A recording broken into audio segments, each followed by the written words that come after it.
پاکستانی سرحد سے منسلک چین کے مسلم اکثریتی صوبے سنکیانگ کو ایک آزاد اسلامی ریاست بنانے کے لیے کوشاں ایسٹ ترکستان اسلامک موومنٹ کی چین اور پاکستان میں بڑھتی ہوئی دہشت گردانہ کارروائیوں کو کنٹرول کرنے کے لیے پاک چین سرحد پر تعینات چینی فوج کی تعداد بڑھا کر اس کی قیادت ویتنام جنگ کا تجربہ رکھنے والے ایک سخت گیر military commander lieutenant general Wang high Jiang کو دے دی گئی ہے۔ یاد رہے کہ چین نے اپنے شورش زدہ مسلم اکثریتی صوبے سنکیانگ میں 1 ملین سے زیادہ مسلمانوں کو دہشت گردی کے خاتمے کے لیے کیے جانے والے اقدامات کی آڑ میں ریہیبلیٹیشن مراکز میں قید کر رکھا ہے۔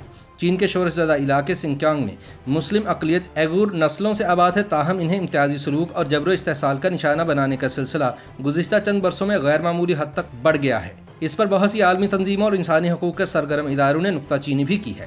چین کا یہ وسیع و عریض شمال مغربی علاقہ ایک حساس خطے میں واقع ہے۔ اس کی سرحدیں بہت ہی غیر مستحکم ہیں اور یہ وسطی ایشیائی ریاستوں کے علاوہ پاکستان اور افغانستان سے ملتی ہیں۔ افغانستان اس وقت ایک نازک وقت سے گزر رہا ہے کیونکہ 2 دہائیوں بعد اس جنگ زدہ ملک سے امریکہ اور نیٹو کی فورسز کے انخلاء کا کام اپنے حتمی مرحلے میں ہے۔ سنکیانگ کے علاقے میں پہلے ہی سے چین نے اپنی فوج کو بھاری تعداد میں تعینات کر رکھا ہے۔ اب اس علاقے میں بڑے پیمانے پر تعینات چینی فوج کی نگرانی سخت گیر سمجھے جانے والے lieutenant general Wang high Jiang کریں گے۔ یاد رہے کہ حالیہ دنوں میں افغانستان سے امریکی فوجوں کے انخلاء کے دوران پاک افغان سرحد پار کر کے واپس پاکستان آ جانے والے چین کے مسلم جہادیوں نے پاکستان میں چینی مفادات کو نشانہ بنایا ہے اور دہشت گردی کی کارروائیاں کی ہیں، جس کے بعد چین نے پاکستان سے ایسٹ ترکستان اسلامک موومنٹ کا نیٹ ورک توڑنے کا مطالبہ کیا ہے۔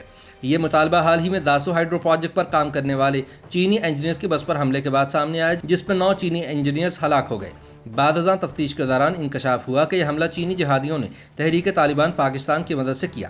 بتایا گیا ہے کہ حملے کی پلاننگ کرنے والے چینی مسلم جہادیوں میں سے کچھ سنکیانگ کی سرحد پار کر کے پاکستان آئے تھے، جبکہ کچھ پاک افغان بارڈر کراس کر کے پاکستان میں داخل ہوئے تھے۔ یاد رہے کہ چینی صوبہ سنکیانگ اسٹریٹجک اعتبار سے انتہائی اہم ہے، جہاں مقامی مسلم آبادی میں بڑے پیمانے پر پائے جانے والے حکومت مخالف جذبات کو دبانے کے لیے عوامی جمہوریہ چین کی فوج بھاری تعداد میں ہر وقت تعینات رہتی ہے۔ چین کو اپنے سرحدی محاذ پر پڑوسی ملک بھارت سے بہت زیادہ خطرات لاحق رکھتے ہیں اور اسی علاقے میں چین اور بھارت کے درمیان متنازع سرحد بھی واقع ہے۔ گزشتہ برس اس علاقے میں بھارت اور چین کے مابین خونریز جھڑپیں ہو چکی ہیں۔ سفارتی ذرائع کے مطابق lieutenant general Wang high Jiang کی سنکیانگ میں بطور ملٹری کمانڈر تعیناتی غیر اعلانیہ طور پر کی گئی ہے تاکہ وہ فوری طور پر چینی جہادیوں کا ٹارگٹ نہ بن جائے۔